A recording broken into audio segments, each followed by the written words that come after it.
అలా ప్రభుత్వానికి ఒత్తాసు పలుకుతున్న కొన్ని ప్రసార మాధ్యమాలు వార్తా పత్రికలు ఇదేదో కాల గొప్ప పని చేసినారన్నట్టుగా ఇవాళ రాయడం చూస్తే ఆ విషయం గురించి సమగ్రంగా ప్రజలకు అదేవిధంగా ఆ తప్పుడు కథనాలు రాసిన వార్తాపత్రికలకు కూడా ప్రధాన ప్రతిపక్షంగా మొన్నటిదాకా ప్రభుత్వాన్ని నడిపిన పక్షంగా అన్ని విషయాలు మీకు చెప్పాలి అనే ఉద్దేశంతో ఈ పత్రికా సమావేశం నిర్వహిస్తూ ఉన్నాం. హైదరాబాద్ మహానగరానికి మేము 2014లో బాధ్యత తీసుకున్న నాడు కేవలం ఒక 20-25% మాత్రమే ఆనాడు అప్పుడెప్పుడో 2008లో 2007లో డాక్టర్ వైఎస్ రాజశేఖర రెడ్డి గారు ముఖ్యమంత్రిగా ఉన్నప్పుడు మొదలు మెట్రో కోసం టెండర్లు పిలిస్తే పబ్లిక్ ప్రైవేట్ పార్ట్నర్షిప్ భాగస్వామ్యంలో మొదలు మేటాస్ అనే ఒక సంస్థ వచ్చింది. చాలా ఆశ్చర్యంగా ఆ రోజు పత్రికలు అన్నీ రాసినాయి. ఈ సంస్థ ఉల్టా గవర్నమెంట్కి పైసలు ఇస్తుందంట, గవర్నమెంట్ డబ్బులు పెట్టే అవసరం లేదంట, అంటే ఇందులో ఇన్ని లాభాలు ఉన్నాయా అన్నట్టుగా ఆ రోజుల్లో వార్తాపత్రికల్లో కథనాలు వచ్చినాయి. అంటే మెట్రో అనేది చాలా లాభసాటి అని చెప్పడానికి ఆ రోజుల్లోనే, అంటే ఈ రకంగా పబ్లిక్ ప్రైవేట్ పార్ట్నర్షిప్ భాగస్వామ్యంలో చేస్తే తప్పకుండా ఉల్టా గవర్నమెంట్కే దాదాపు నెక్స్ట్ 30-35 ఇయర్స్ డబ్బులు ఇస్తాం అని ప్రైవేట్ సంస్థలు చెప్తున్నాయి అంటూ ఆ రోజుల్లో పత్రికల్లో పతాక శీర్షికల్లో కథనాలు వచ్చినాయి. సరే, కారణాలు ఏమైనప్పటికీ ఆ తర్వాత ఆ సంస్థ పోయింది వెనుకకి. తర్వాత L&T అనే సంస్థ అల్టిమేట్గా మళ్ళీ తిరిగి టెండర్ తీసుకున్నది. ఇది ఏషియాలో కాదు ప్రపంచంలోనే అతి పెద్దదైన public private partnership in metro rail రంగంలో ప్రపంచంలోనే అతిపెద్ద పబ్లిక్ ప్రైవేట్ పార్ట్నర్షిప్ భాగస్వామ్యంతో ఆనాడు అప్పుడున్న కాంగ్రెస్ ప్రభుత్వం ఈ టెండర్ పిలిచి ఫైనలైజ్ చేసి L&T అనే సంస్థకు అప్పచెప్పింది. 2014లో తెలంగాణ రాష్ట్రం ఏర్పడే నాటికి అప్పటికే ఒక 20% దాకా పని కూడా పూర్తయింది. పని మొదలైంది, పని ఒక 20% పూర్తయింది. కానీ కేసీఆర్ గారు ఎప్పుడైతే బాధ్యత తీసుకున్నారో ప్రజా రవాణా యొక్క ప్రాముఖ్యత తెలిసిన వ్యక్తిగా, గతంలో రవాణా శాఖ మంత్రిగా కూడా వారికి ఉన్న అనుభవం, ప్రజా రవాణాలో ఉండే సాధక బాధకాలు అన్నీ తెలుసు కాబట్టి చాలా ఆలోచనతో ఆ సంస్థ కొంత ఆందోళన పడిన ఇనీషియల్ డేస్లో, అప్పుడు కూడా మీరే రాసినారు వార్తాపత్రికల్లో, తెలంగాణ ఏర్పడ్డది, రైడర్షిప్ తగ్గుతుంది, చాలామంది వెనక్కి వెళ్ళిపోతారేమో అంటే వాళ్ళని పిలిచి కూర్చోబెట్టి చెప్పారు, ఈ నగరము ఇవాళ కొన్ని లక్షల మంది ఇక్కడ IT ఉద్యోగులు ఉన్నారు, ఇంకొక రాబోయే రోజుల్లో ఇంకా దీనికి రెట్టింపు 3 రెట్లు పెరుగుతారయ్యా, మీరు ఏమాత్రం కంగారు పడాల్సిన అవసరం లేదు, హైదరాబాద్ ఒక ఉజ్వల నగరంగా భారతదేశంలో కాదు ప్రపంచంలోనే పెరుగుతుంది అని చెప్పి వాళ్ళకి ధైర్యం చెప్పి మీకేం కాదు అని చెప్పి చాలా గట్టిగా ఆనాడు కేసీఆర్ గారు ధైర్యం ఇచ్చి మొత్తానికి 2014లో మేము బాధ్యత తీసుకుంటే 2017 కల్లా మెట్రో మొదటి దశ పూర్తి చేసి గౌరవ ప్రధానమంత్రి గారిని ఆ ప్రారంభోత్సవానికి కూడా 3 ఏళ్ల కాలంలోనే మొదటి దశ పూర్తి చేసి ఆహ్వానించి వారి చేతుల మీదుగానే 17లో మీకు గుర్తుండాలి నవంబర్ 29 నాడు మెట్రో మొదటి దశని సక్సెస్ఫుల్గా మాకు 20-25% పనితో కాంగ్రెస్ ప్రభుత్వం అప్పచెప్తే మేము మొదటి దశ పూర్తి చేసి మొదటి కారిడార్ను వితిన్ 3 ఇయర్స్ కంప్లీట్ చేసి మేము ఇనాగ్రేట్ చేయడం జరిగింది. అట్లాగే ఆ తర్వాత కోవిడ్ వచ్చినాక మీకు తెలుసు అన్ని ప్రజా రవాణాలు మొత్తం ఎక్కడికక్కడ స్తంభించిపోయే పరిస్థితి. అప్పుడు కూడా మళ్ళీ ఇట్లాగే L&T వాళ్ళు కంగారు పడ్డారు, ఏమైపోతుందో మా భవిష్యత్తు అన్నట్టుగా నష్టాల్లో ఉన్నాం అది ఇదంటే కూడా ఆ రోజు మళ్ళీ కేసీఆర్ గారు పిలిచి మీకు అవసరమైతే సాఫ్ట్ లోన్ ఇస్తాం, వడ్డీ లేని రుణం ఇస్తాం, ఎందుకంటే నడపాలి ప్రజా రవాణా అన్నప్పుడు ప్రజలకు ఒక బాధ్యతతో మీరు 2070 దాకా ఉన్నది మీకు, కాబట్టి మీరు నడపాలి అని చెప్పి వారికి ధైర్యం చెప్పి కేసీఆర్ గారు ఆనాడు ప్రభుత్వం నుండి ఒక లోన్ ఇచ్చి soft loan, interest free soft loan 3000 crores ఇస్తామని చెప్పాము. అందులో 900 కోట్లు ఇచ్చాము కూడా, ఇచ్చి క్యాబినెట్ అనుమతితో ఆ రోజు ధైర్యం చెప్పి ఆ L&T సంస్థను నడిపించింది కేసీఆర్. చివరికి ఏ స్థాయికి పెరిగింది హైదరాబాద్లో మెట్రో అంటే, మాకు హైదరాబాద్లో ఉండే ప్రజలు, నేను ఎందుకంటే కొద్దిగా సోషల్ మీడియాలో యాక్టివ్గా ఉంటా కాబట్టి నాకు కంప్లైంట్లు చేసే స్థాయికి వచ్చింది, సార్ మాకు కోచ్లు సరిపోతలేవు, 5 లక్షల మంది ఇలా ప్రయాణం చేస్తున్నారు ప్రతిరోజు, అమీర్పేట లాంటి చోట్ల పీక్ అవర్స్లో మీద పడుతున్నారు, సరిపోవట్లేదు, కోచ్లు పెంచండి, ట్రైన్లు పెంచండి అని అడిగే కాడికి మెట్రో రైడర్షిప్ కూడా పెరిగింది కేసీఆర్ గారి ప్రభుత్వంలో, బీఆర్ఎస్ ప్రభుత్వంలో ఆ స్థాయికి మేము మెట్రోని తీసుకొచ్చాం. అట్లాగే 69 కిలోమీటర్లు మెట్రోని పూర్తి చేసి ఒక పాత నగరం మినహా, పాత బస్తీ మినహా, ఓల్డ్ హైదరాబాద్ మినహా ఇక్కడ కూడా మరి ఆవాస హోటల్ వరకే వీళ్ళు ఒరిజినల్గా పెట్టింది, ఏది మాదాపూర్లో, అక్కడ నుంచి మళ్ళీ రహేజా మైండ్ స్పేస్ దాకా కూడా ఎక్స్టెండ్ చేయించాం. దాదాపు ఇంకో 1.2 కిలోమీటర్స్ వారితో మాట్లాడి ఎక్స్టెండ్ చేయించి, ఎందుకంటే అత్యధికంగా అక్కడ ఉన్నారు ఉద్యోగులు, ఐటీ ఉద్యోగులు.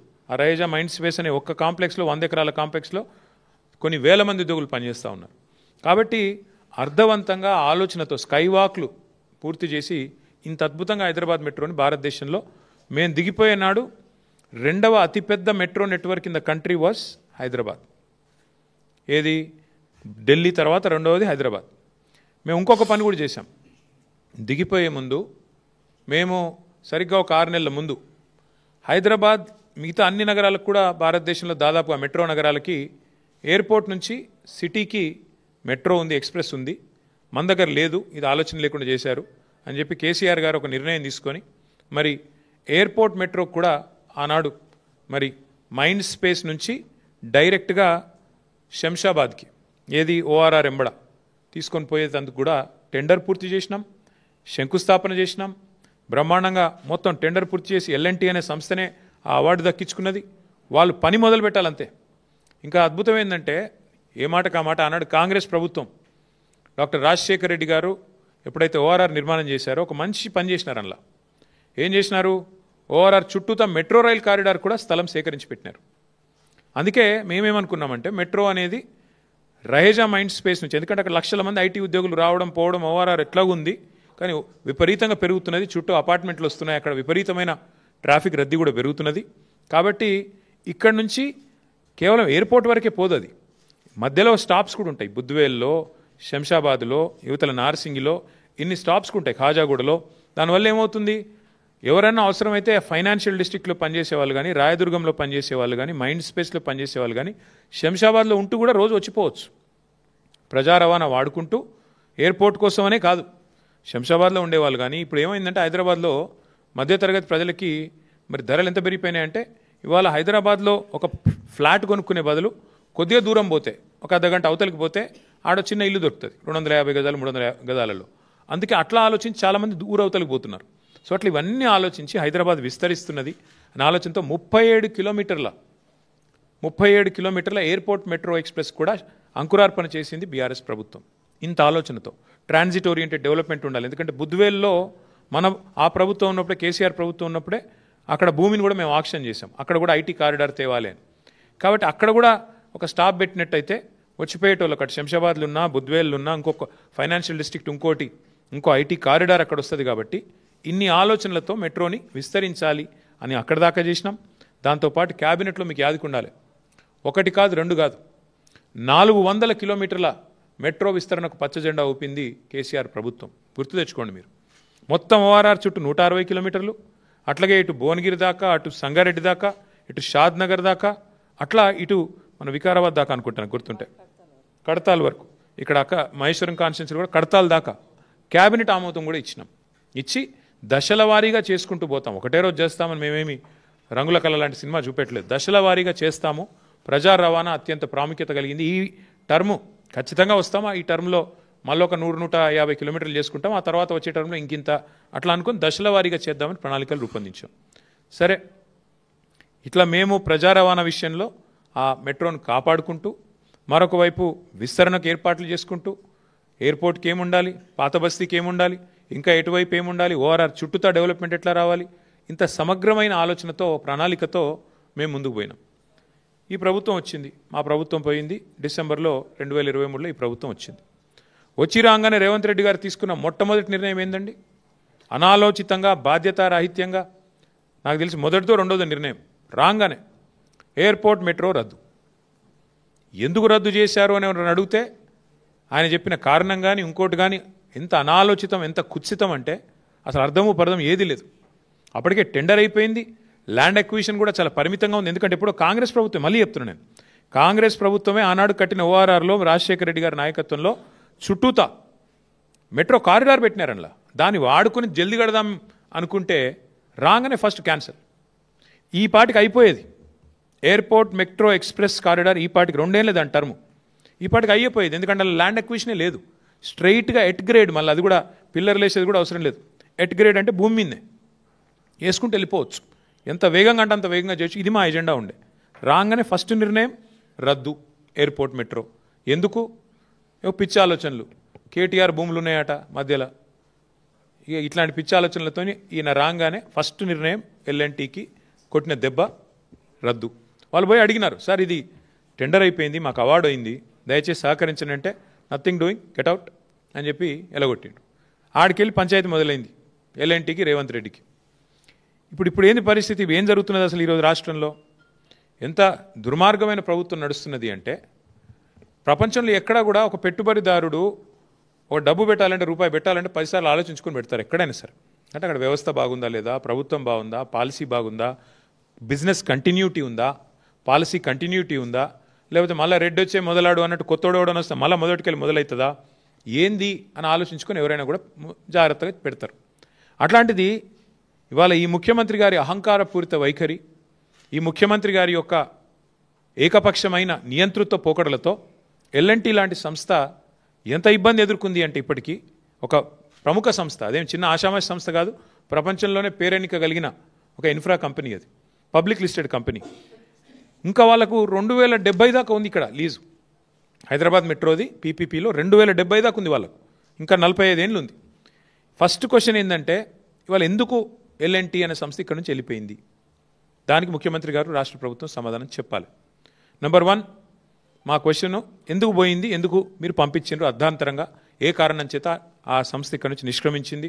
కరోనా కష్టకాలం ఎదుర్కొన్నది, నష్టాలు వస్తే ఎదుర్కొన్నది, రాష్ట్ర విభజన తర్వాత ఏదో రైడర్షిప్ తగ్గుతుందనే అపోహలను తట్టుకొని నిలబడ్డది.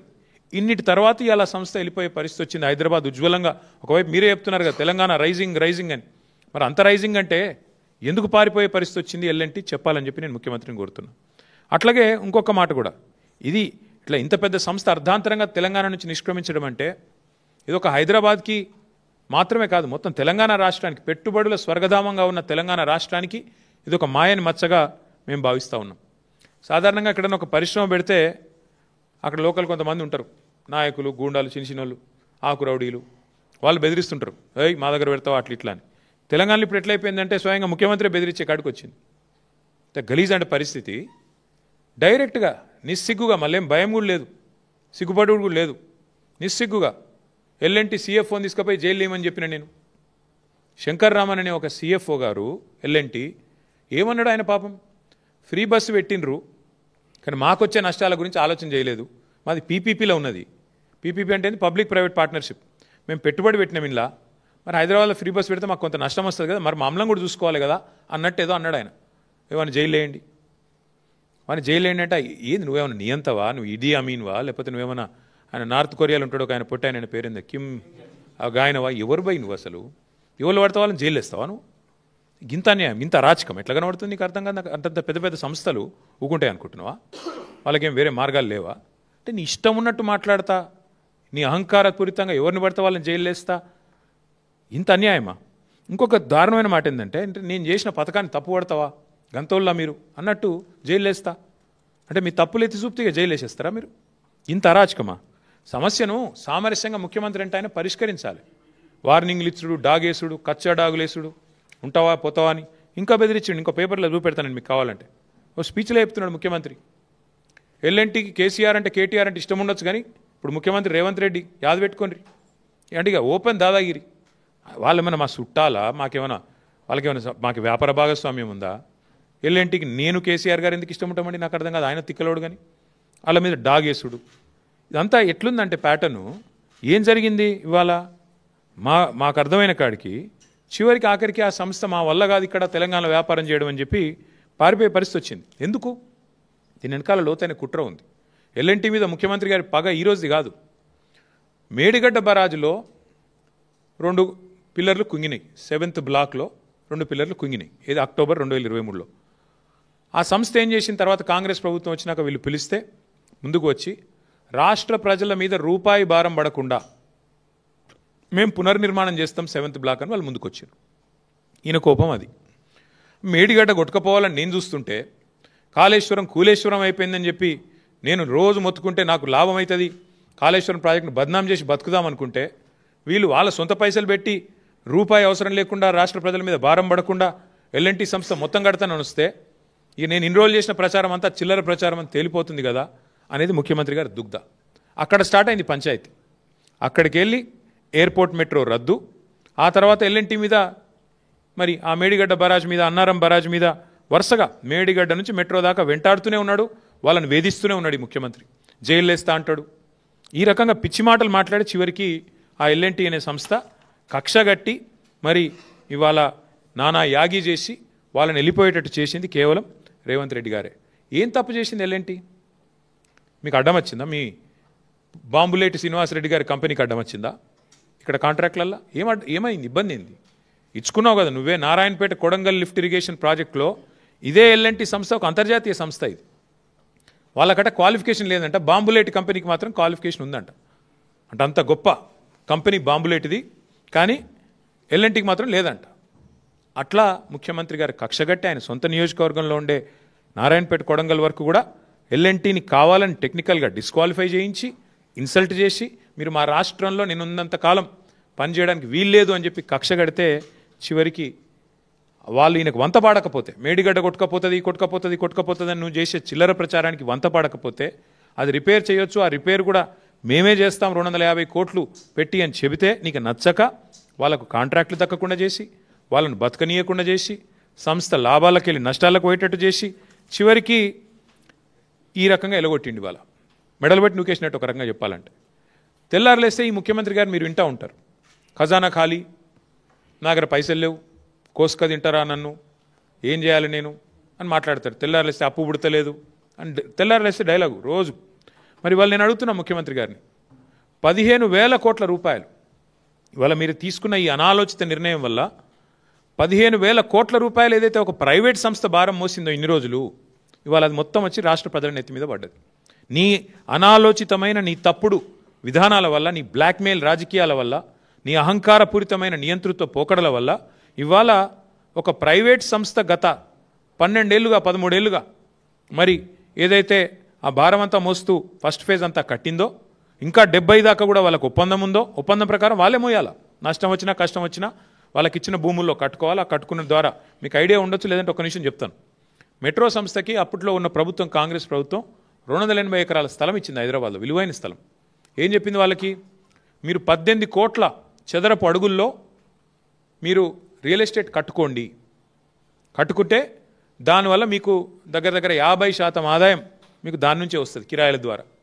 18 కోట్ల అడుగులు అంటే 18 crore square feet of constructed space కట్టుకోమని చెప్పి ఇచ్చినారు. ఇంకో 50% టికెట్ల ద్వారా, 45% ఇట్లా ఈ కట్టుకున్న నువ్వు వాటి నుంచి వచ్చే రెంటల్స్ ద్వారా, 18 కోట్లు కట్టిన దాని నుంచి వచ్చే రెంటల్ ద్వారా, ఇంకొక 5% అడ్వర్టైజ్మెంట్ల ద్వారా వాళ్ళు చేసుకోవాలి. అంటే నీకు 2070 దాకా ఇట్లా సంపాదించుకునే మార్గం ఉంది ఎల్ఎన్టీకి. వాళ్ళు నిర్మాణ రంగ సంస్థ, వాళ్ళు ఫటాఫట్ కొన్ని కట్టినరు కూడా, పంజగుట్టలో మాల్ కట్టినరు, ఎర్రమంజిల్లో కట్టినరు, మాదాపూర్లో కట్టినరు, మిగతా కూడా కట్టిపించేది ఉండే. నువ్వు ఇప్పుడు ఆ 15,000 కోట్ల భారం వాళ్ళ మీదకి వెళ్ళి నీ నెత్తి మీద ఎందుకు పెట్టుకున్నావు? నీ నెత్తి మీదకి వెళ్ళి బలవంతంగా రాష్ట్ర ప్రజల మీద ఎందుకు రుద్దుతున్నావు? ఇవాళ ఉదయం ఆసిఫాబాద్లో మా ఎమ్మెల్యే కోవాలక్ష్మి గారు ఐటీడీఏ ఉద్యోగులు, అవుట్ సోర్సింగ్ ఉద్యోగులు 7 నెలల నుంచి జీతాలు వస్తలేవని ధర్నా చేస్తుంటే ఆడపోయి వాళ్ళకి సంఘీభావం అని చెప్పి వాళ్లకు మద్దతుగా గొంతు కలిపింది మా ఎమ్మెల్యే కోవాలక్ష్మి. ఐటీడీఏ ఉద్యోగులు, చిన్న ఉద్యోగులు, అవుట్ సోర్సింగ్ వాళ్ళు, వాళ్ళకు 7 నెలల నుంచి జీతాలు లేవు. కానీ ముఖ్యమంత్రి 15,000 కోట్ల భారం ఇలా రాష్ట్రం మీద మోపుతా ఉన్నాడు. ఎవరి కోసం? నీ అహంకారం కోసమా? నీ నోటి దీనికోసమా? దేనికోసం చేస్తూ ఉన్నావు? ఇప్పటికే మీ వల్ల, మీ చేతగాంతనం వల్ల పరిశ్రమలు వెళ్ళిపోతూ ఉన్నాయి. ఒకటి గుజరాత్కు పోయింది కేన్స్, ఇంకోటి ఏపీకి పోయింది ప్రీమియరు, చెప్పుకుంటూ పోతే తమిళనాడుకు ఇంకోటి కార్నింగ్ పోయింది. ఇప్పుడు ఎల్ఎన్టీ కూడా మొత్తం రాష్ట్రం వదిలిపెట్టి వెళ్ళిపోయింది. నేను పొద్దున్నే ఎల్ఎన్టీ సంస్థలో ఉండే ఇంకో ఐటీ కంపెనీ ఉంటుంది మైండ్ ట్రీ అని, వాళ్ళతో కూడా మాట్లాడినా. వాళ్ళు కూడా చెప్తున్నారు, ఇక మా వాళ్ళకి ఇక్కడ నచ్చలేదు సార్, ఎందుకంటే సతాయిస్తున్నారు, వాళ్ళు కూడా ఆలోచన చేస్తున్నారు, ఎక్స్పాన్షన్ ఇక్కడ చేయొద్దు, వేరే కాడ చేసుకోవాలని నిర్ణయం తీసుకున్నారు అని మాట్లాడుతున్నారు. అంటే ఇంత అన్యాయంగా వ్యవహారం చేసి ఒక ఇట్లుంటుంది. ఇప్పటికే 2,20,000 కోట్లు అప్పు చేసిండు రేవంత్ రెడ్డి. ఈ 22 నెలల్లో నెలకు 10,000 కోట్ల రూపాయల చొప్పున కాగ్ చెప్పింది, నేను చెప్పట్లేదు. 2,20,000 కోట్ల అప్పు చేసిండు. ఇవాళ మరొక 15,000 కోట్ల అప్పు. దీనివల్ల ఎవరి కోసం, దేనికోసం ఈ అప్పు ఎవరు కడతారు? నేను అడిగేది ఈ ముఖ్యమంత్రి గారిని, మీరు దేనికి పైసలు లేవంటారు? ఆర్టీసీ కార్మికులను ఆదుకునేందుకు పైసలు లేవు, ఉద్యోగస్తులకు డిఎల్ ఇచ్చేందుకు పైసలు లేవు, రిటైర్డ్ అయిన ఉద్యోగులకు రిటైర్మెంట్ బెనిఫిట్స్ ఇచ్చేందుకు పైసలు లేవు, 6 గ్యారంటీల అమలుకు పైసలు లేవు. మరి 15,000 కోట్ల అప్పు ఎందుకు, ఎవరి కోసం, ఏ కారణం చేత మీరు తీసుకుంటున్నారో చెప్పాలని చెప్పి నేను కోరుతా ఉన్నాను. మాకైతే స్పష్టమైన సమాచారం ఉంది. ముఖ్యమంత్రి గారి ఎజెండా పెద్దగా ఉంది. ముఖ్యమంత్రి ఏం చేసినా దాని ఇంకొక లెక్క ఉంటుంది. ఆ లెక్క ఏంది అంటే ఈ 280 ఎకరాల మీద ముఖ్యమంత్రి గారికి ఆయన అనుయాయులకు కన్నుపడ్డది. ఈ 280 ఎకరాలు ఏదైతే ప్రభుత్వం మెట్రోకి ఇచ్చిందో వాటిని వాపసు తీసుకోవడం వల్ల ఏమైందంటే ఆ ల్యాండ్స్ అన్నీ అయితే అమ్ముకోవచ్చు వాళ్ళ ఫ్రెండ్స్కి, ఫ్యామిలీకి, ఫ్రెండ్స్ అండ్ ఫ్యామిలీ బెనిఫిట్ స్కీమ్లో ఇష్టం వచ్చినట్టు అడ్డికి పావుషేర్ అమ్ముకోవచ్చు, లేదా ఇంకెవరికైనా వాళ్ళకు దగ్గరగా ఉండే కొన్ని సంస్థలకు, ఇక మీకు తెలుసు వాళ్ళు ఎవరో, నేను చెప్పని పేర్లు చెప్తే మళ్ళీ మీరు కొంతమంది లైవ్లు ఇవ్వలేరు, మీ బాధ నాకు తెలుసు, కాబట్టి వాళ్ళకు అమ్ముకోవచ్చు. ఇది ఆయన ఎత్తుగడ. 280 ఎకరాలు ఇవాళ ఆ రకంగా అమ్ముకోవాలన్నది వారి ఆలోచన. అట్లాగే కొన్ని మాల్స్ ఉన్నాయి కట్టి, ఇక ఆ మాల్స్ని ఏం చేస్తారో, వాటిని ఎవరెవరికి రాసుకుంటారో, అడ్డగోలు దోపిడీకి ఎట్లా తెరదీస్తారో మీరు చూస్తారు.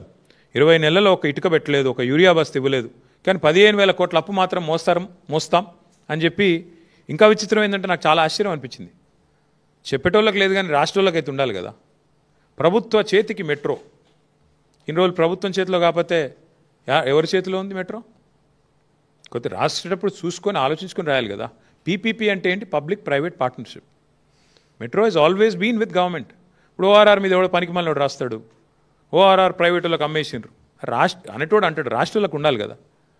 అమలే స్వామి లీజు, అది లీజే ఇది లీజే. జిఎంఆర్ ఎయిర్పోర్ట్ కూడా లీజ్ మీదే ఉంది, మళ్ళీ అల్టిమేట్ గవర్నమెంట్కే వస్తుంది.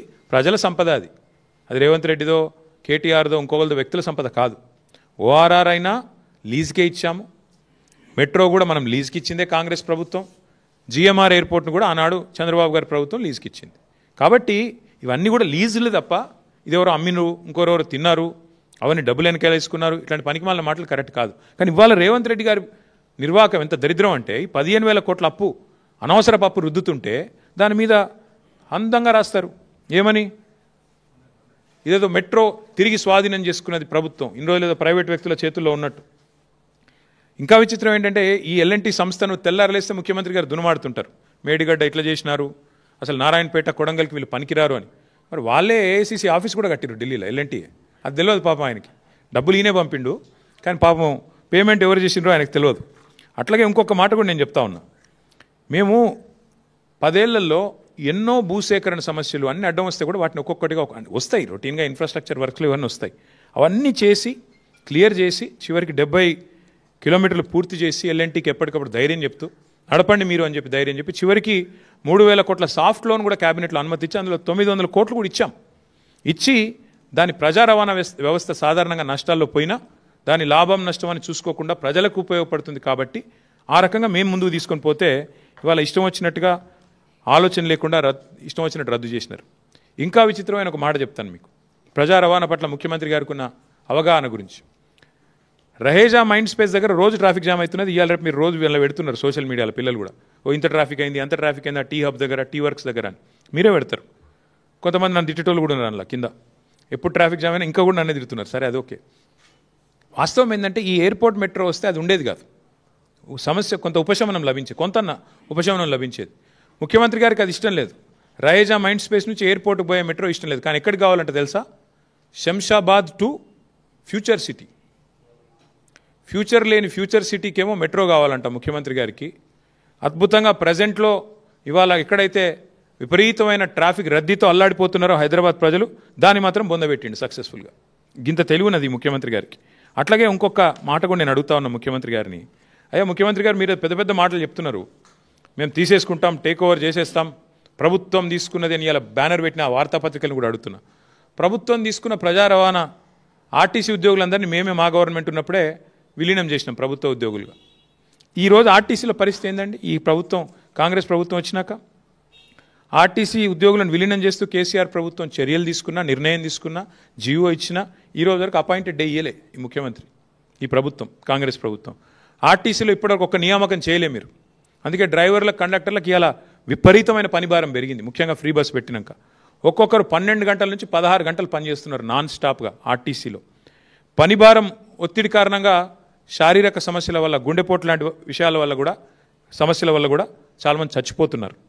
చిన్న చిన్న కారణాలకు గత 20 నెలల కాలంలో 600 మందిని ఉద్యోగాల నుంచి తొలగించినారు. వాళ్ళు పాపం లేబర్ కోర్టుల చుట్టూ తిరుగుతున్నారు. ఆర్టీసీలో యూనియన్లను పునరుద్ధరిస్తామని మాట ఇచ్చినారు, ఇంకా చాలా చెప్పారు. కానీ ఈరోజు వరకు ఒక్కటంటే ఒకటి పని చేయలేకపోగా ఇంకేం చేస్తున్నారు మీరు? ఎలక్ట్రిక్ బస్సులు కూడా ఆర్టీసీకి ఇస్తలేరు, ప్రైవేటైజేషన్ చెప్పి ఇవాళ ఇచ్చేస్తూ ఉన్నారు. ప్రైవేట్ వ్యక్తులకు ఇచ్చి డ్రైవర్, కండక్టర్, మెకానిక్ సిబ్బందిని తీసేసే ప్రయత్నం చేస్తూ ఉన్నారు. ఉన్న ఆర్టీసీనే ఫినిష్ చేసే ప్రయత్నం చేస్తున్నారు. ఇక పండుగలు వచ్చినాయంటే చాలు, మళ్ళీ రేపు దసరా వస్తుంది కదా, మీరు చూడండి, మహిళకు ఫ్రీ, పురుషుడికి డబల్. అది ఎక్కడ లెక్కనో నాకైతే తెలియదు. మరి పండుగలకు ఎవరన్నా గిఫ్ట్లు ఇస్తారు? రేవంత్ రెడ్డి గారు ఇట్లాంటి గిఫ్ట్, రిటర్న్ గిఫ్ట్ ఇస్తున్నాడు. ఏంటిది? ఏ పండుగ అయినా, రంజాన్ అయినా, బక్రీద్ అయినా, క్రిస్మస్ అయినా, దసరా అయినా పక్కా తోఫా అయింది మీకు, డబల్ ఆర్టీసీ ఛార్జీలు. మీరు చూడండి, రేపు మళ్ళీ టికెట్లు దయచేసి తెలంగాణ ప్రజలు చూడాలని చెప్పి కోరుతా ఉన్నాను నేను. ఒక్క ఎలక్ట్రిక్ బస్సుల వల్ల ఈ ముఖ్యమంత్రి తీసుకున్న నిర్ణయం వల్ల ఉన్న ఆర్టీసీ దాదాపు 20,000 మంది ఉద్యోగాలు పోయే పరిస్థితున్నది. మహాలక్ష్మి కారణంగా నష్టాలు వస్తున్నాయని ఆర్టీసీ సంఘాలు చెప్తుంటే, కార్మికులు చెప్తుంటే, వాళ్ళకి ఇవ్వాల్సిన బకాయిలు ఇస్తలేరు. ఉన్న ఆర్టీసీనే నడిపే ముఖం లేదు నీకు. నెల నెల ఆర్టీసీకి 600 కోట్లు ఇచ్చే ముఖం లేదు. 15,000 కోట్లు తీసుకొని ఎట్లా మోస్తావు నువ్వు మెట్రోని? చెప్పు నాకు. ప్రజలకు కనీసం సమాధానం ఇవ్వండి. నేను ఇంకొక మాట కూడా మిమ్మల్ని అడుగుతా ఉన్నా దయచేసి. ఇట్లాంటి కీలకమైన నిర్ణయం తీసుకున్నప్పుడు ఏ ప్రభుత్వం అయినా 15,000 కోట్ల భారం మోయాలి అంటే ఒక క్యాబినెట్ సబ్ కమిటీ వేస్తారు, కొంత చర్చిస్తారు, అధికారులతో, స్టేక్ హోల్డర్స్తో అందరిని పిలిచి మాట్లాడతారు, అర్థం చేసుకుంటారు. తర్వాత క్యాబినెట్ తీసుకుపోతారు, క్యాబినెట్లో చర్చ పెడతారు, అధికారుల కమిటీలు వేస్తారు. ఇదేం లేదు, చెట్ మంగ్ని ఫట్షాది. నేను పొద్దున ముఖ్యమంత్రికి అనిపించింది, సాయంత్రం వరకు ఒడగొట్టాలి. జూబ్లీహిల్స్ ప్యాలెస్లో కలవడ్డది, అర్ధరాత్రి, తెల్ల వరకు ఒడిచిపోవాలి. అంతేనా? ఇక చెట్ మంగ్ని ఫట్షాది అంటే ఏం ఆలోచన లేదు, పాడు లేదు. నేను అడుగుతున్నా ముఖ్యమంత్రి గారిని, 15,000 కోట్ల రూపాయలు అప్పు ఎవరు కడతారు? నువ్వు ఎట్లాగో 2 నెలల్లో పోతావు, తర్వాత ఎవరు కట్టాలా? ఎవరి మీద వేసిపోతావు? అట్లాగే ఇది ఎఫ్ఆర్బిఎం పరిధిలోకి రాదా ఈ అప్పు? కేంద్ర మంత్రులు 2 ఉన్నారు ఇక్కడ. మెట్రో యాక్ట్ ఉంది, సెంట్రల్ యాక్టు. అసలు మీరు కేంద్ర ప్రభుత్వానికి ఇన్ఫర్మేషన్ అని ఇచ్చిండ్రా? ఇట్లా చేస్తున్నామని, పీపీపీలో ఉన్నదాన్ని మీరు తీసుకుంటున్నామని చెప్పినరా? ఒక పబ్లిక్ సెక్టర్ అండర్టేకింగ్ కంపెనీ పెడతారా? ఈ 15,000 కోట్ల రుణం ఎట్లా మోస్తారు? రోజు నువ్వే కథలు చెప్తుంటావు కదా, నెలకు ఇంత మిత్తి కడుతున్నా, అంత మిత్తి కడుతున్నాను. అఫ్కోర్స్ కాగ్ చెప్పింది అనుకోండి, ముఖ్యమంత్రి చెప్పేది తప్పు. నెలకు 6,000 కోట్లు కాదు, నెలకు కడుతుంది 2,200 కోట్ల అప్పే మిత్తి అని చెప్పి కాగ్ చెప్పింది. కానీ ఎల్ఆర్లేసి అబద్ధాలు చెప్తా ఉంటారు. ఇదెవరు కడతారు? ఈ 15,000 కోట్ల అప్పు ఎవరు కడతారు? ఎందుకు ఇప్పటికే తెచ్చిన 2,20,000 కోట్ల అప్పు చాలదన్నట్టు మళ్ళొక 15,000 కోట్ల అప్పు ఎవరి మీద మోపుతున్నారు? ఎందుకు మోపుతున్నారు? ముఖ్యమంత్రి గారు చెప్పాలి. అట్లాగే ఆర్టీసీ ఇప్పటికే నష్టాల్లో ఉందని మీరే చెప్తున్నారు, నెలకు 600 కోట్లు కడుతున్నామని చెప్తున్నారు. మరి దీనికి సంబంధించిన నష్టాలు ఎంత మెట్రోకి? ఇక్కడ పత్రికలు ఒక్కో రకంగా వస్తుంది. నెలకు 300 కోట్ల నష్టం అని ఒకరు రాస్తున్నారు, కాదు 600 కోట్ల నష్టం అని ఇంకొకరు రాశారు ఈరోజు. కాబట్టి మరి 600, 300 నష్టాల విషయంలో ఏమైనా అధ్యయనం చేశారా? మరి దాన్ని ఎట్లా నడుపుతారు? భూములు అమ్ముతారా? అసలు ఆ భూములు మీ చేతికి వచ్చినాయా? ఆ మాల్స్ నమ్ముతారా? మీ అనుయాయులకు ఆల్రెడీ డీల్స్ అయిపోయినాయా? ఇవన్నీ కూడా ప్రజల మనసులో ఉన్న ప్రశ్నలు. తప్పకుండా ఈ విషయంలో కేంద్ర ప్రభుత్వం కూడా స్పందించాలి. కేంద్ర మంత్రివర్గంలో ఉన్న 2 మంత్రులు కూడా ఇక్కడ ఉన్నవాళ్ళు స్పందించాలి. ఎందుకంటే ఇది ప్రజాస్వామ్యం. అదేమి రేవంత్ రెడ్డి గారిదో, లేదా బీజేపీదో, లేదా బీఆర్ఎస్దో కాదు. ప్రజల సొమ్ముకు ధర్మకర్తలు మనందరం. ₹1 ఖర్చు పెట్టాలన్నా మనం డెఫినెట్గా 2 సార్లు ఆలోచించాల్సి ఉంటుంది. కాబట్టి ఈ విషయంలో కేంద్ర ప్రభుత్వం కూడా స్పందించి వెంటనే విచారణకు కూడా అవసరమైతే ఆదేశించాలి. పారదర్శకత లోపించింది మొత్తం విధానంలో. పొద్దున అనుకున్నారు, సాయంత్రం అయిపోయింది. సాయంత్రం 2 షేక్ హ్యాండ్లు ఇచ్చుకొని చాలువాలు కప్పుకొని స్టేట్మెంట్లు ఇస్తే నడవదు.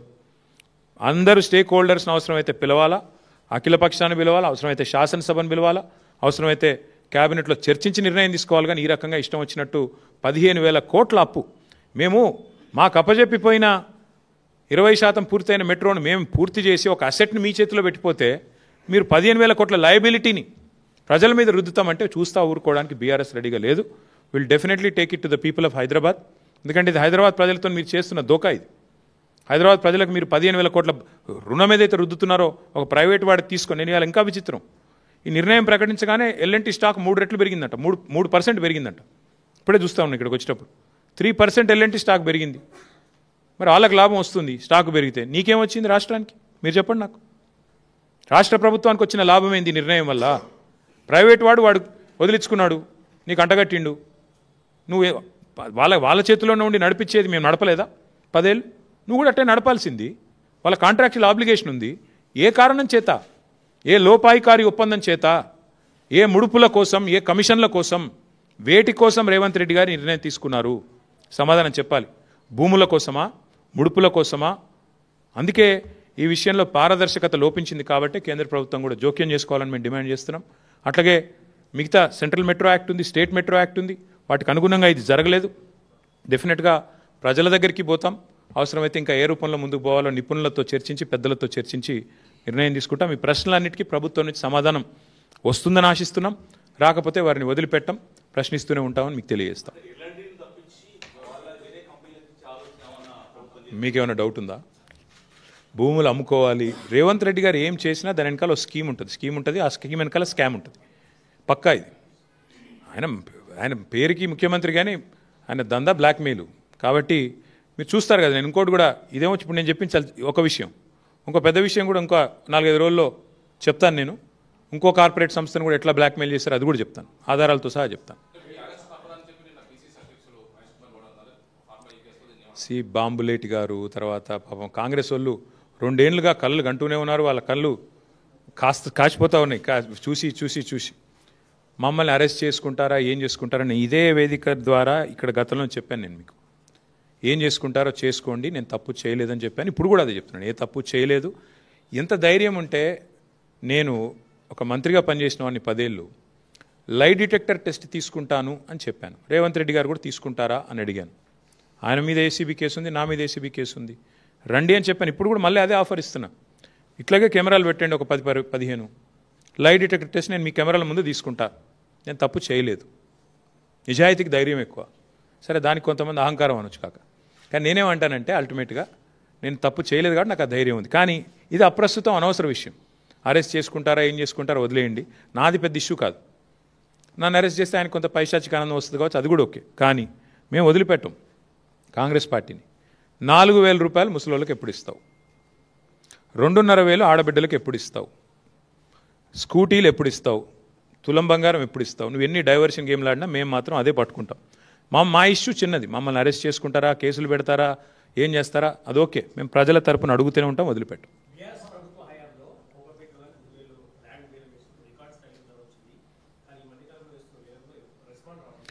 రియల్ ఎస్టేట్ కుదేలవుతుంది అని నేను ఎలక్షన్ ముందే చెప్పిన బ్రదర్. కాంగ్రెస్ వస్తే రియల్ ఎస్టేట్ డామ్ అంటుందని చెప్పిన. దానికి ప్రధాన కారణం ఇవాళ హైడ్రా అనే ఒక భూతాన్ని ఏదైతే హైదరాబాద్ మీద వదిలిపెట్టినరో, హైడ్రా అనే భూతం ఇవాళ హైదరాబాద్లో రియల్ ఎస్టేట్ డామ్ అనడానికి ప్రధాన కారణమే హైడ్రా అనే భూతం. హైడ్రా అనేది కేవలం బ్లాక్మెయిలర్లకు ఆలంబనగా మారింది. దానివల్ల ఇవాళ 100 కోట్ల రూపాయలు చేతులు మారుతూ ఉన్నాయి. హైడ్రా అనే సంస్థ వల్ల ఇవాళ బిల్డర్లను, అదేవిధంగా కాంట్రాక్టర్లను బెదిరించడానికి, కొంతమంది స్థలం యజమానులను బెదిరించడానికి. మీరు చూడండి, హైడ్రా అనేది పెద్దవాళ్లకు మాత్రం చుట్టం, పేదవాళ్లకు మాత్రం భూతం. ఒక్క పెద్దవాడి ఇల్లన్నా హైడ్రా పోయి కొట్టే పరిస్థితి ఉందా ఇవాళ? తిరుపతి రెడ్డి గారిదో, కేవీపీ రామచంద్రరావు గారిదో, వివేక్ వెంకటస్వామి గారిదో, అన్ని చెర్లలోనే ఉన్నాయి కదా, పొంగులేటి శ్రీనివాసరెడ్డి గారిదో. ఏది హైడ్రా అనేది పోదు, అక్కడ దగ్గర కూడా పోదు. కానీ పేదవాళ్ళ ఇంటికి మాత్రం పోయి ఇష్టం వచ్చినట్టు కూలగొడతారు. అందుకే నేను చెప్తా ఉన్నా హైదరాబాద్ ప్రజలకి, ఈ హైడ్రా అనే భూతాన్ని వదిలించుకోవాలంటే కాంగ్రెస్ అనే ఇంకో పెద్ద భూతాన్ని వదిలించాలి. దయచేసి ఆలోచించండి. లేకపోతే హైడ్రా మళ్ళీ కాంగ్రెస్కి ఓటేసి వాళ్ళకు అవకాశం ఇస్తే మనం ఖచ్చితంగా మన ఇల్లు కూలగొట్టమని లైసెన్స్ ఇచ్చినట్టే అవుతుంది. ఎంత విచిత్రం అంటే బ్రదర్, మేమేమో ప్రజల సమస్యలు మాట్లాడతాము, యూరియా గురించి మాట్లాడతాము, గ్రూప్ 1లో జరిగిన సమస్యల గురించి మాట్లాడతాము. ఇదేది ఆర్ఎస్ బ్రదర్స్ ఎవరు మాట్లాడరు. వాళ్ళకి కావాల్సింది ఏంది? కేటీఆర్ ఏ కార్లో తిరుగుతున్నాడు, తప్పు చేస్తే కేసు పెట్టిన వద్దంటలేదు, కానీ నేను తప్పు చేయలేదని చెప్తున్నా ఓపెన్గా. ఏందన్న తప్పు చేస్తే ఇద్దరు ప్రభుత్వాల్లో ఉన్నారు కదా, కేంద్రంలో మీరున్నారు, రాష్ట్రంలో వారున్నారు. పెట్టండి, ఏం కేసులు పెడతారో పెట్టండి, ఏం విచారణలు చేస్తారో చేయండి, మాకు అభ్యంతరం లేదు. ఇవన్నీ ఇప్పుడు అన్ని పోతే ఎల్ఎన్టీది ఎక్కడ పోద్దాం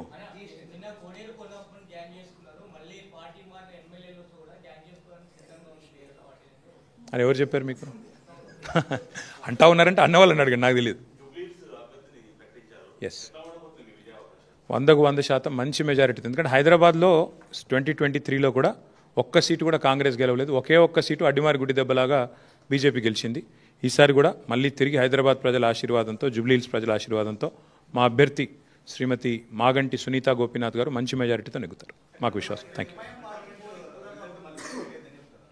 ఎవరన్నా ఏమన్నా అనుకోని, మేమనేది ఏమంటే అల్టిమేట్గా హైదరాబాద్లో ఇదివరకు గెలిచాము, రేపు గెలుస్తాము, మళ్ళీ గెలుస్తాము. హైదరాబాద్ ప్రజల ఆశీర్వాదం కేసీఆర్ గారికి ఉంటుంది. కరెక్ట్